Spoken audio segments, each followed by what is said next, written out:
खुदा बड़ा या भगवान। सच तो यह है कि खुदा या भगवान दोनों में से कोई बड़ा नहीं। ना खुदा बड़ा ना भगवान बड़ा। इन दोनों की कल्पना करने वाला इंसान बड़ा है। इंसान ने ही भगवान की भी कल्पना की है, इंसान ने ही खुदा की भी कल्पना की है। अगर इंसान ना होता तो ना खुदा होते ना भगवान होते। लेकिन इंसान अपने ही सामर्थ्य को, अपने ही स्वरूप को भूल गया है। और जब हम स्वयं को भूल जाते हैं तो बाहर हम कहीं कल्पना करके कोई भगवान, कोई खुदा, कोई गॉड खड़ा कर लेते हैं। उसकी कल्पना भी हम करते हैं, उसका निर्माण भी हम करते हैं और उसी के आगे हाथ जोड़कर हम धन, पद, बल, समृद्धि, स्वास्थ्य की कामना भी करते हैं, जो कि सिर्फ नासमझी है। हम भगवान की कल्पना करके हम उसी के सामने गिड़गिड़ाते हैं।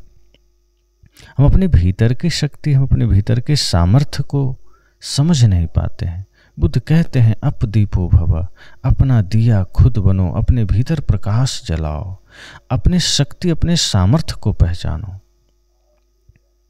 जब हम अपनी शक्ति, अपने सामर्थ्य को पहचानते हैं तो पता चलता है कि जो हमारा वास्तविक स्वरूप है वो विकारों से रहित है। वो काम, क्रोध, लोभ, मोह, अहंकार, छल, प्रपंच से रहित है। वो तो माया के प्रभाव में आकर हम क्रोधी बन बैठे हैं, कामी बन बैठे हैं, लोभी बन बैठे हैं, स्वार्थी बन बैठे हैं। ये जगत प्रपंचों में आकर के हमारा विभत्स रूप बन गया है। लेकिन जब हम धीरे धीरे ध्यान के द्वारा भीतर लौटते हैं, ध्यान के द्वारा भीतर प्रविष्ट होते हैं तो पता चलता है हमारा स्वरूप तो बड़ा निर्मल है। हमारा स्वरूप प्रेम है, हमारा स्वरूप सत्य है, अहिंसा है, करुणा है, भक्ति है, सेवा है। और जब हम इसमें पूर्णतः उतर जाते हैं तो हम अपने भीतर के भगवत्ता को जागृत कर लेते हैं। तो सारी कल्पनाएं इंसानों ने ही की है, सारे अनुमान इंसानों ने किए हैं और इस धरती पर जितनी खोजें हैं वो भी इंसानों ने किए हैं। शास्त्रों की रचना भी इंसानों ने किया है। कुछ लोग कहते हैं कुरान खुदा ने बनाया, वेद भगवान ने बनाया। सत्य तो यह है कि सब इंसान ने ही बनाया है। कोई शास्त्र, कोई भगवान ऊपर से बना के नहीं भेजता है। समय काल परिस्थिति के अनुसार सबकी रचना इंसानों ने खुद किया है। बड़े बड़े विद्वान, बड़े बड़े ज्ञानियों ने शास्त्रों की रचना की है और समय परिस्थिति के अनुसार अपने अपने मंतव्य उन्होंने रखे हैं। इसलिए हमारी कोशिश होनी चाहिए कि जितने भी शास्त्र इस धरती पर बने हैं सब में से अच्छाई चुन करके अपने जीवन में उतार लेना है। कुछ कुछ चीज़ें उस समय की परिस्थितियों के अनुसार लिखी गई जो अभी प्रासंगिक नहीं है, उसे छोड़ देना है। कुछ कल्पनाओं में लिखी गई, कुछ महिमाओं में लिखी गई। कुछ लोगों ने भगवान की कल्पना की, उनकी महिमा में बड़े बड़े शास्त्र लिख दिए। कुछ लोगों ने जातिवाद पर लिख दिए, कुछ लोगों ने छुआछूत पर लिख दिए और फिर इसे ये घोषित कर दिया गया कि ये भगवान ने लिखी है। तो ऐसी बात नहीं है। जहाँ एक और भगवान की सौम्य कल्पना होती है, करुणामयी कल्पना होती है, दयालुता की कल्पना होती है, वहीं इस सृष्टि में अलग अलग अनेक रूप देखने को मिलते हैं। अलग अलग जाति, अलग अलग भेद देखने को मिलते हैं। तो दो में से कोई एक ही बात सत्य हो सकती है। यदि कोई बढ़िया सा करुणावान दयालु भगवान है तो उनकी दयालुता, उनकी करुणा का हकदार समस्त सृष्टि होगी, समस्त जीव होगा और फिर सबका स्वरूप एक जैसा होगा, सबका रंग रूप एक जैसा होगा, सबका सुख चैन एक जैसा होगा। लेकिन यहाँ सब कुछ भिन्न है। इसलिए जो कल्पनाएं की गई, कल्पनाएं तो अच्छी है, लेकिन उसके बाद उन्हीं लोगों ने ऐसे ऐसे शास्त्र लिखे जो इंसानों को बांट दिया, जो लोगों में भेद पैदा कर दिया और आदमी माया के अधीन होकर दुनियादारी को ही सत्य समझ लिया। संसार को ही सर्वोपरि समझ लिया, शरीर को ही सर्वोपरि समझ लिया, और दिन रात आदमी पाप करने लगा। और इस पाप के वजह से आदमी जीते जी तो नरक भोगता ही है, मरने के बाद भी नरक में ही जाएगा। इसलिए इंसान सबसे बड़ा है यदि वो अपने भीतर की इंसानियत को जागृत कर ले। उसे किसी भगवान के आगे गिड़गिड़ाने की जरूरत नहीं है, क्योंकि सब कल्पना के भगवान है। जब जब हमारे जीवन में विपत्ति आती है, कहीं ना कहीं हम अपने भीतर के मनोबल को ही जागृत करके ठीक कर पाते हैं। जब तक हम दूसरे के सहारे चलते हैं, जब तक हम कहीं और हाथ फैलाते हैं, हम अपनी समस्याओं से मुक्त नहीं होते हैं। और जहाँ कहीं हम बाहर हाथ जोड़ते हैं तो उसमें भी कहीं ना कहीं हमारा ही आत्मविश्वास होता है, इस रूप में कि हम जिस भगवान के आगे हाथ जोड़ रहे हैं वो मुझ पर कृपा कर दिया है। और ऐसी सकारात्मक शक्ति से हम अपने समस्याओं को मिटा पाते हैं। इसलिए बाहर जो कुछ भी हमने रचा है वो हमारा ही किया हुआ है, इसलिए वो सब हमारे सामने हमारे लिए कल्पना है। और कल्पना की चीज़ें, हमारी बनाई हुई चीज़ें कभी हमसे बड़ी नहीं होगी। निर्माता सदैव श्रेष्ठ होता है।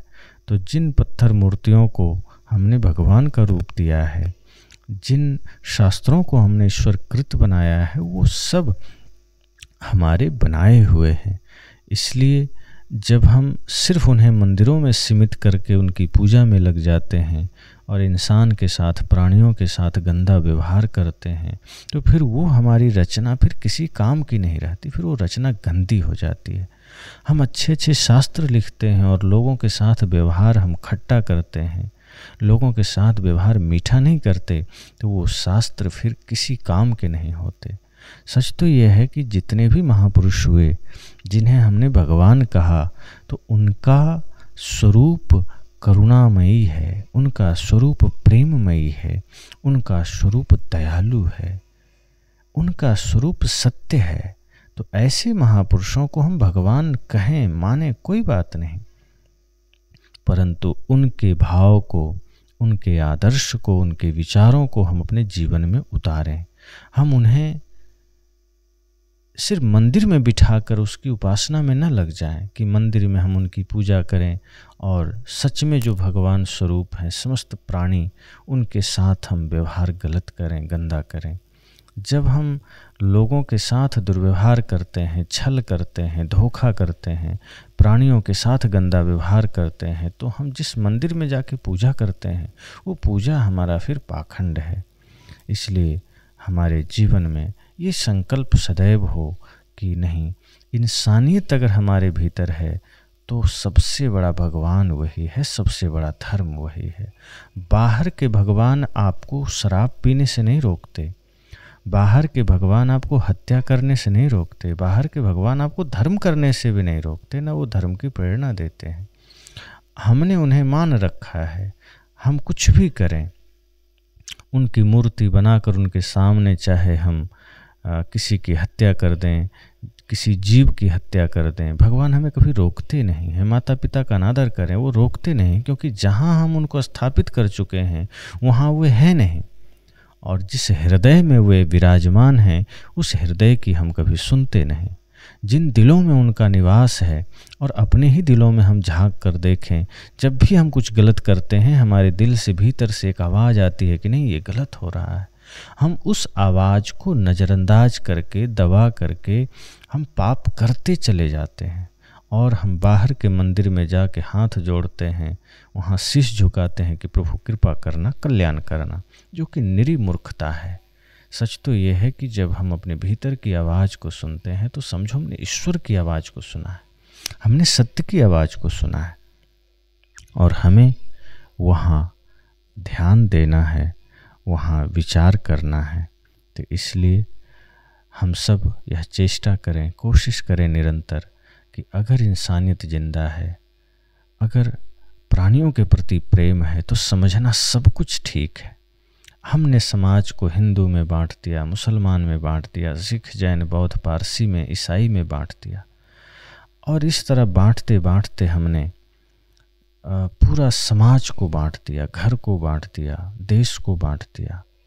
बाहर हमने कितने भी बढ़िया कल्पना की है ईश्वर की, लेकिन वो ईश्वर के होते हुए अगर सब कुछ बंट रहा है, इतनी अराजकता फैल रही है, इसका मतलब वो कल्पना ही है। अगर वो यथार्थ होता तो इस समाज का इतना विभत्स रूप ना होता, मनुष्यता का इतना गंदा रूप ना होता, सब कुछ पवित्र होता।